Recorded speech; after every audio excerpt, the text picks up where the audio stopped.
Where are we, map girl? Isle of Skye. What are we doing? We're walking the Skye Trail. What time is it? 9:20. 9:20, day one. We're by the telephone box and I'm going to show you where we go next. We're at the north end of Skye. This is the road that we came up to get here.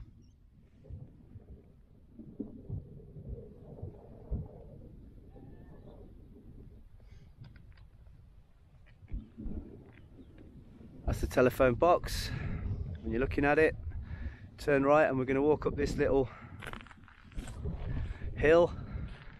Some information here about Skye, which is the abandoned village we're going to find on the way to Ruahunish. So you cross this cattle grid and take an immediate left.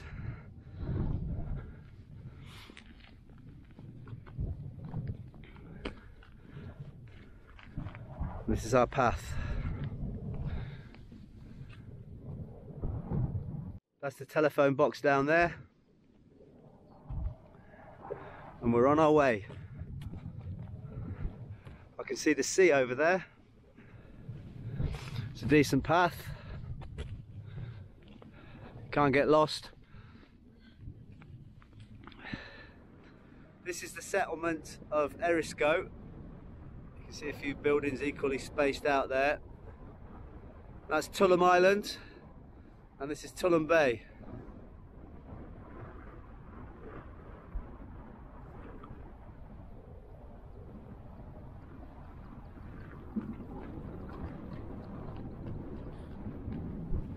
So what happened?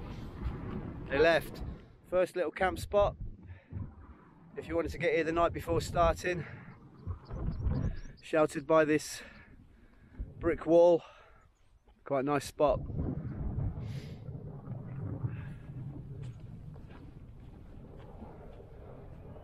Just opposite Tullum Island. That's where we've come from.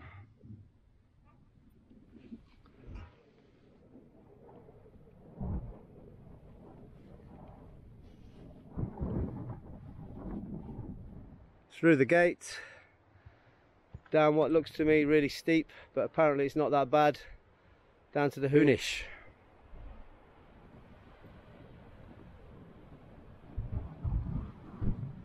Made it down the scrambly bit.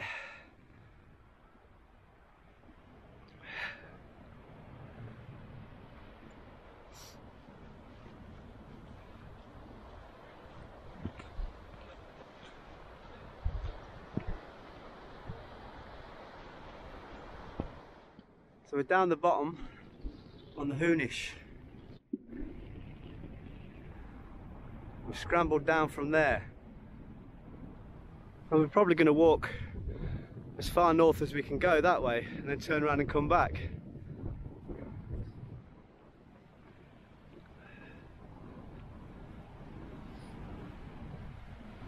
This is the most northerly tip of the Isle of Skye.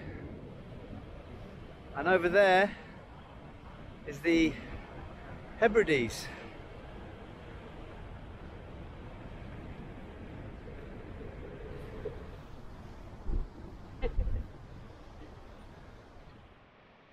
There are places to camp out here on the Hunish, like here for example, right on the most northerly tip of the Isle of Skye.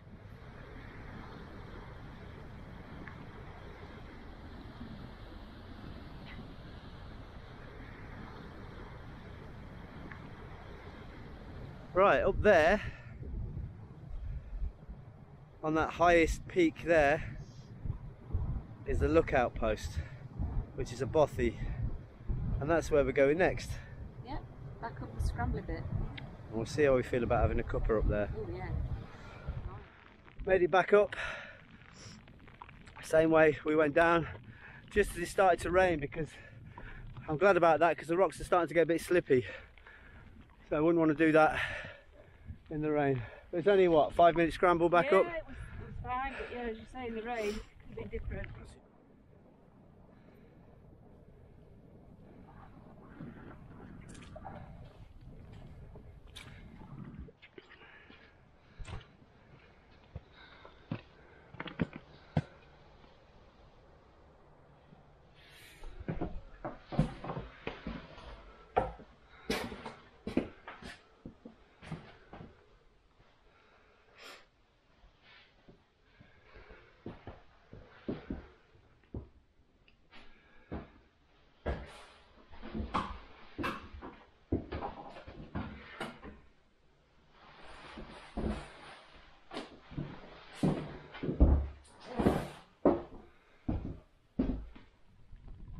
It's 11:30. It's taken us 2 hours to get from the telephone box to Ruahoonish, scramble down to the Hoonish, come back up again and get ourselves in the lookout where we're going to have a cup of coffee.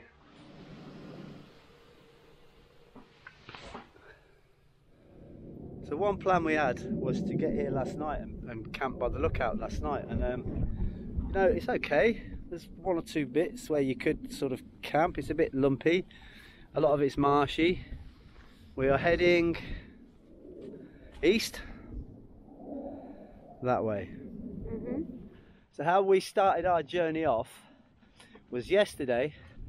We drove to the Portree campsite where we dropped off a couple of kilograms of dried food each at the campsite there, because we're staying there in a few days' time. So the guy there, Duncan, was more than happy to take some food off us, keep it there for us. So that's made our packs lighter for when we go over the high ridge. So after the Portree campsite, we then drove to the Flodigarry hostel where we pitched our tent. And you may be able to see we've got light day packs on today because we camped last night at the Flodigarry hostel. We've left our gear there, we've left our big rucksacks there, and Gavin, the owner of the hostel, he drove us to the phone box this morning. There, squelchy. And that's how we started the trail. This is the path leaving the lookout. We're just hugging the cliff tops. There's some downs, there's some ups, there's some bog. At times there's no path, but it's fairly obvious where you've got to go. You just got to follow the cliffs and the coastline. That's the Hoonish down below the lookout where we were.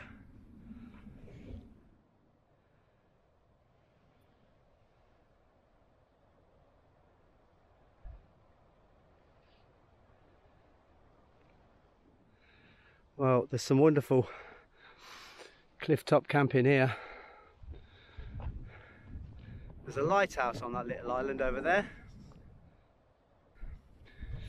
Up over this. Oh, you don't go all the way to that headland there. We walk away from the coastline now, cut inland.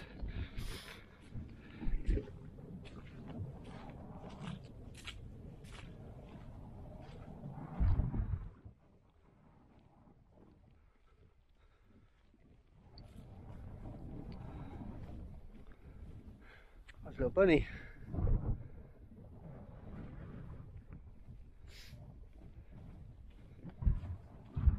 This settlement is by Skye, Clochane. Yes. Just point to it there. Somewhere about here. So leave that settlement behind you. So we're going back now to rejoin the coast. Right, so we're approaching some cows, which is one thing, but they've got calves, which makes it another thing. And the path runs right through the middle of them. And there's one big cow with a calf sitting at its feet, looking at us already. So we've decided to climb up and just give them a complete big wide berth, go round them. And she seems quite calm now, that cow. She's not bothered anymore by us. Okay, she's having a big lick of her ass. There's a graveyard there. Looks like a remains of an old church. Where are we? There's the church. We're at this car park here, just come off. Got a little bit on the road, tiny bit, and then back on the path. Nice. So, this is the First World War. A lot of brave people died. for all the warring they did with each other, the MacDonalds and the MacLeods, they joined together to fight in the war, the Great War. This looks like a MacDonald sort of plot. There's a few MacDonald gravestones in there. These are MacLeans.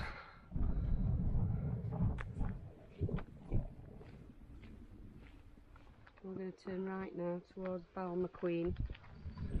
Going through this gate now where Map Girl is.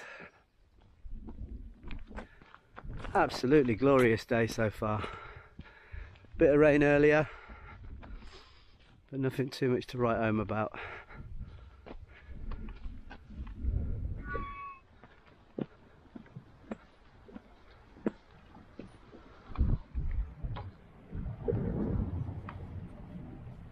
Mad Black Rock Beach.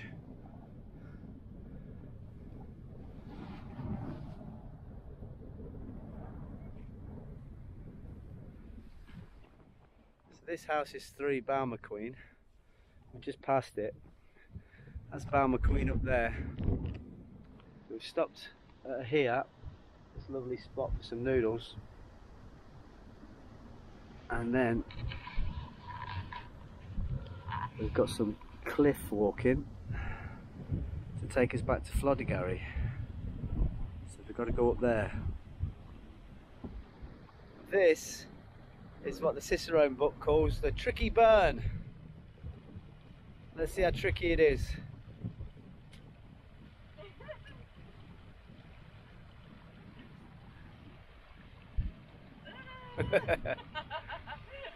This little sign suggests you got to go to the end of the barbed wire fence.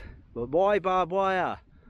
Who are they keeping out? The book, he said you come to a corner which is really close to the edge, so take care. This is it. I can't look, I'm just going to do it and not look. But the wind's blowing at me that way. Well, you just got to keep looking this way, grab onto this. Okay. Come inwards like this. Well, everyone knows what a fraidy cat I am of heights, but that is just a bit too close to the edge.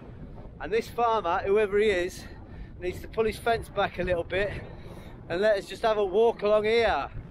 I did not like that bit.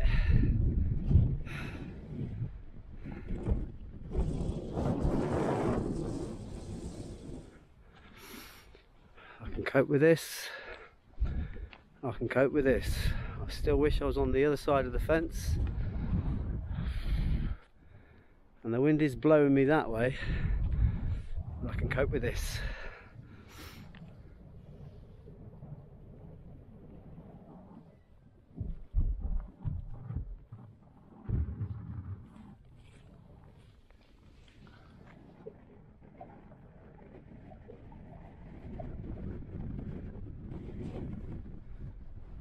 So the only way over here is to climb the fence. Barbed wire on the top. So watch pants.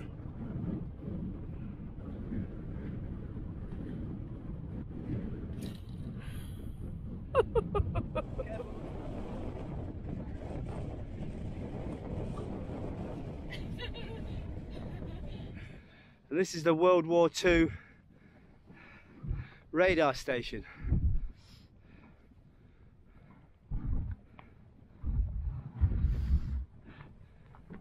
Used for cattle feeding now.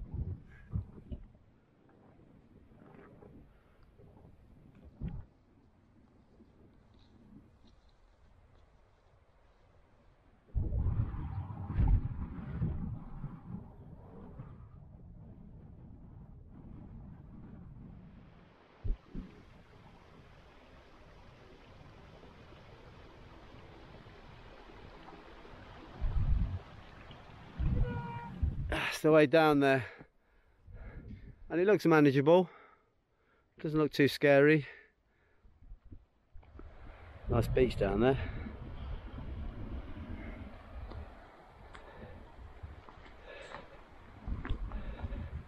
I think it levels out where Lisa is down there. It's still a glorious day.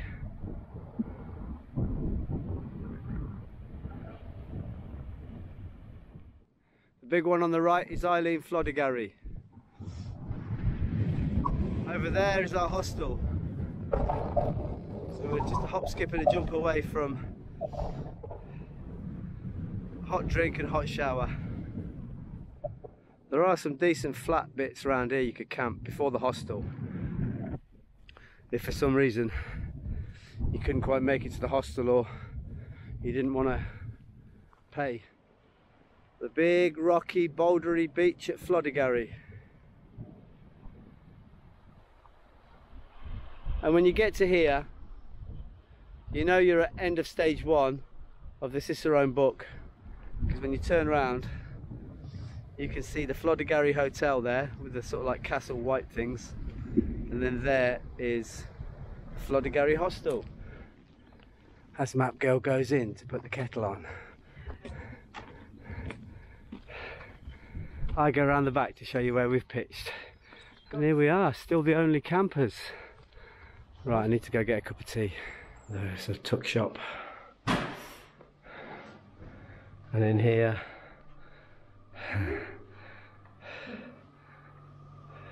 place to eat, and if I've played my cards right, there'll be a cup of tea sitting here.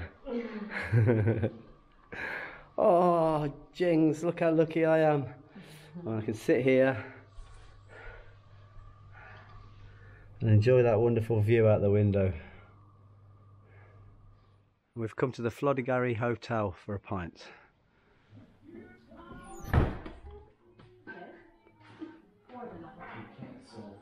Hello, fancy meeting you here. I know, I was just thinking the same. You come far? Long, long way. Cheers.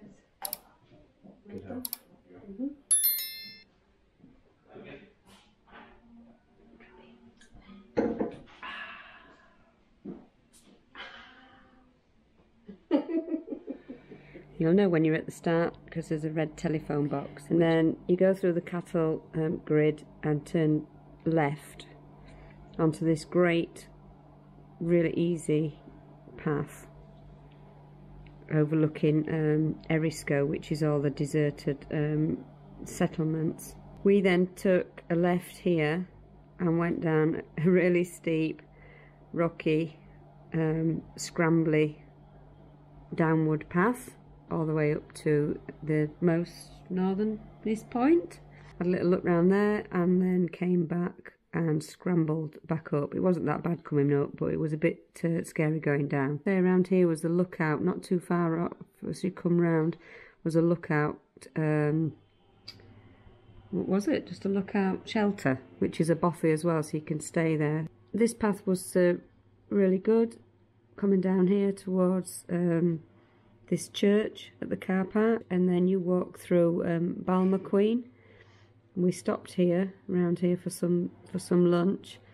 From there, this path is right on the very edge of the coast. Some of it is really scary and really tricky to get round. When you get to here, this is all going up, so you've got a really steep climb up here.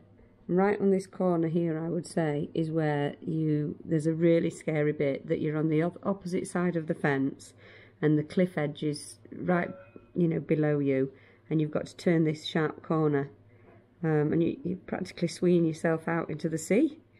It's a little bit disorientating whether you're supposed to be at the right side of the fence or the left side of the fence. There are some gates, and you end up on one side and then can't get out, so have to climb a fence. But we managed to get ourselves all along here and then back to the hostel. Great day.